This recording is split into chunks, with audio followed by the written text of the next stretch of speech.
सोचो सुबह तुम आंख खोलते हो और स्काई में कुछ एक्स्ट्रा लग रहा होता है। सन वही है, क्लाउड्स भी वही हैं, लेकिन अर्थ के अराउंड एक जायंट ग्लोइंग रिंग घूम रही होती है। Golden, impossible. पहले लगता है आंखों का धोखा है, लेकिन फिर फोन उठाते ही हर स्क्रीन पे वही सीन, अर्थ के अराउंड सैटर्न जैसे रिंग्स। ये कोई मूवी का ट्रेलर नहीं, ये रियल है। और सबसे स्कैरी बात, साइंटिस्ट्स बोल रहे हैं ये रिंग्स सिर्फ एक दिन के लिए आई हैं। लेकिन यहीं पे एक डेंजरस सवाल पैदा होता है, क्या अर्थ एक दिन भी सरवाइव कर पाएगी? क्योंकि सैटर्न के रिंग्स सिर्फ ब्यूटीफुल नहीं होती, वो बिलियंस ऑफ आइस, डस्ट और रॉक के टुकड़ों का डेडली सिस्टम होता है। जैसे ही अर्थ के अराउंड रिंग्स स्टेबल होती हैं, सबसे पहला इंपैक्ट पड़ता है ग्रेविटी बैलेंस पे। अर्थ का मास डिस्ट्रीब्यूशन डिस्टर्ब हो जाता है। ओशंस नॉर्मल टाइड फॉलो नहीं करते। कुछ जगह पे पानी बिना वार्निंग के कोस्टल सिटीज के अंदर घुसने लगता है। लोग समझ ही नहीं पाते कि ये सुनामी है या कुछ और। इसी बीच मून का ऑर्बिट थोड़ा सा वॉबल करता है, बहुत ज्यादा नहीं, लेकिन इनफ कि साइंटिस्ट्स के चेहरे का रंग उड़ जाए। सैटेलाइट्स अपनी पोजीशन होल्ड नहीं कर पाते, जीपीएस थोड़ा थोड़ा ग्लिच करने लगता है, फ्लाइट्स डिले होने लगती हैं। स्काई में रिंग्स का रिफ्लेक्शन इतना ब्राइट होता है कि रात का अंधेरा गायब हो जाता है। कुछ जगह पे रात में भी दिन जैसा उजाला, और कुछ जगह पे अजीब सी हाफ लाइट, जैसे हमेशा सनसेट चल रहा हो। एनिमल्स सबसे पहले रिएक्ट करते हैं। बर्ड्स अपनी डायरेक्शन भूल जाते हैं। डॉग्स रात भर भौंकना बंद नहीं करते। ओशन के अंदर वेल्स और फिशेस अनयूजुअल पैटर्न्स में मूव करने लगते हैं। लेकिन यहीं पे सबसे खतरनाक चीज शुरू होती है। अर्थ सैटर्न नहीं है। अर्थ के पास सैटर्न जैसी स्ट्रॉन्ग ग्रेविटी और मैसिव साइज नहीं है जो रिंग्स को परफेक्टली स्टेबल रख सके। मतलब रिंग्स के अंदर के कुछ फ्रैगमेंट्स धीरे धीरे अर्थ की तरफ खिंचने लगते हैं। पहले ये सिर्फ साइंटिस्ट्स के डेटा में होता है, फिर अचानक स्काई में फायर स्ट्रीक्स दिखने लगती हैं। ये नॉर्मल मीटियोर्स जैसे नहीं होते, ये ज़्यादा फ्लैट, ज़्यादा फास्ट और ज़्यादा कंटिन्यूअस होते हैं। ऑस्ट्रेलिया, पैसिफिक ओशन और साउथ अमेरिका के ऊपर स्काई जलता हुआ लगता है। लोग पैनिक में वीडियोस रिकॉर्ड कर रहे होते हैं। कमेंट्स एक ही चीज़ से भरे होते हैं, is this the end? Governments emergency meetings call करती हैं, लेकिन सच ये है कि किसी के पास क्लियर आंसर नहीं होता। रिंग्स का शैडो अर्थ के सरफेस पे मूव करने लगता है, जैसे कोई जायंट ब्लैक बैंड कॉन्टिनेंट्स के ऊपर स्लाइड कर रहा हो।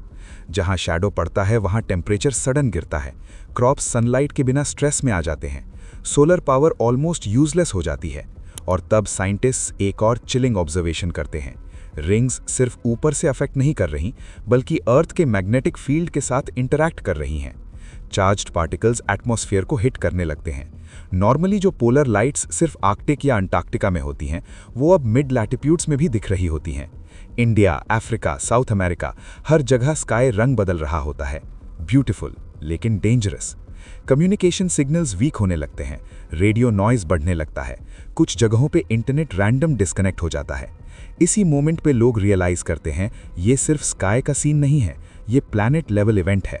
और यहीं पे एक बात क्लियर हो जाती है, अगर ये सिर्फ शुरुआत है तो आगे जो होने वाला है वो सिर्फ नेचर का रिएक्शन नहीं होगा, बल्कि ह्यूमन सर्वाइवल का टेस्ट होगा।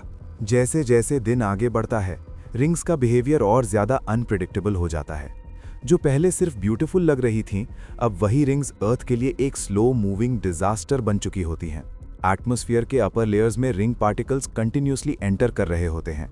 ये बड़े मीटियोर्स जैसे नहीं होते, बल्कि हजारों छोटे छोटे इनविजिबल हिट्स होते हैं जो एक साथ अर्थ को वीक कर रहे होते हैं। अपर स्काई में फ्रिक्शन से हीट बढ़ने लगती है और जेट स्ट्रीम का पैटर्न बिगड़ने लगता है। वेदर सडनली एक्सट्रीम हो जाता है। कहीं बिना वार्निंग के स्टॉर्म्स, कहीं अबनॉर्मल हीट, कहीं टेम्परेचर इतना गिर जाता है कि लोग समझ ही नहीं पाते ये कौन सा सीजन चल रहा है। सिटीज़ में सबसे पहले केओस स्प्रेड होता है। फ्लाइट्स कंप्लीटली ग्राउंडेड हो जाती हैं, क्योंकि स्काई में कंटिन्यूसली डेब्री मूव कर रहा होता है। पावर ग्रिड्स ओवरलोड होने लगते हैं। कुछ जगह पे टोटल ब्लैकआउट। रात को जब लोग बाहर निकल के स्काई देखते हैं तो उन्हें रियलाइजेशन होता है रिंग्स अब पहले से थोड़ी सी टिल्ट हो चुकी हैं। ये टिल्ट मतलब डेंजर, क्योंकि अब रिंग का एक डेंस पार्ट अर्थ के ज़्यादा करीब आ रहा होता है। साइंटिस्ट समझ जाते हैं कि ग्रेविटी अब एक चेन रिएक्शन स्टार्ट कर चुकी है। जैसे ही डेंस रीजन अप्रोच करता है, एटमॉस्फेयर में एक मैसिव शॉक वेव क्रिएट होती है। स्काई में एक लो कंटिन्यूस रोर सुनाई देने लगता है, जैसे प्लैनेट खुद कराह रहा हो। इसी मोमेंट पे रिंग रेन का इफेक्ट मैक्सिमम हो जाता है। चार्ज्ड पार्टिकल्स एटमॉस्फेयर को आयनाइज कर देते हैं। सैटेलाइट्स एक एक करके ऑफलाइन होने लगते हैं।